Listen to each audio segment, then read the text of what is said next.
Today at the Challenger 7 Community Garden and Food Forest, and I want to introduce you to Karen Nelson, who is the manager here for the garden. Hi, Kenda. Hey, what are you doing today? Well, we're weeding, trying to get the grass out, and then we want to mulch. And because it's so hot, the Bermuda is taking over the garden, as you can see. So we were trying to keep the Bermuda out. Well, it looks like you're doing a good job. What all are you harvesting now?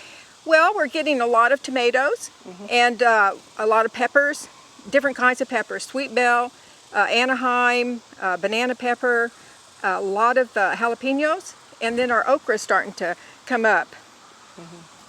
Now I know you've had some volunteers out here, but would you need more volunteers so we can get some more out here?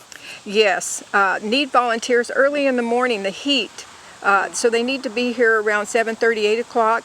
Only work for maybe an hour or two, depending on their heat index, how much they can take. We do have water for the volunteers, so that's not a problem, but we don't like for them to work too many hours. And this was an old pool park, and I know that it got filled in, and they also, besides the water, we also have bathroom facilities for the volunteers. Yes. And also, what are the plans for the future of the garden right now? Well, the near future is just to get it ready for next spring. Once everything is finished with its growth cycle, then we'll mulch and do a cover crop so that it'll put some nitrogen and different things back into the soil. And then next year it'll be ready to plant. Of course, we have a lot of things that still come up, like the strawberries, the asparagus, the grapes, so there's a crop that'll continue. But so we'll just see how it goes and how many volunteers we get and how they want to plant the garden next year. What's the best way for somebody that's interested to volunteer to get in touch with you? Well, we have our Facebook page, which is Challenger 7 Park Community Garden. They can contact us on there, or I guess they could contact the OSU Extension. Yes, that would be fine. We put them in touch with you. There's a lot of different ways. Okay. Well, thank you. And is there something in the garden that you especially is dear to your heart that you like working with? Well, you know, I really love the herbs. And so I've let my mullein, which just kind of invaded the garden, I've let it grow.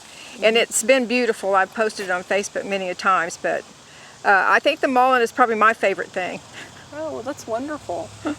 I've been part of this garden for about 5 years, and since Karen Nelson has taken over in the last 2 years, it's absolutely flourished. It's a wonderful opportunity to learn about gardening and to meet new people, and to also add a little fresh fruits and vegetables and herbs to your diet. So I hope you'll come out and you'll contact Karen. And for the Community Garden Food Forest, thank you. We hope you enjoyed this video. It's part of our Oklahoma Gardening YouTube channel. You can also find even more videos on our OK Gardening Classics YouTube channel. And join us on social media for great gardening tips, photos, and discussion.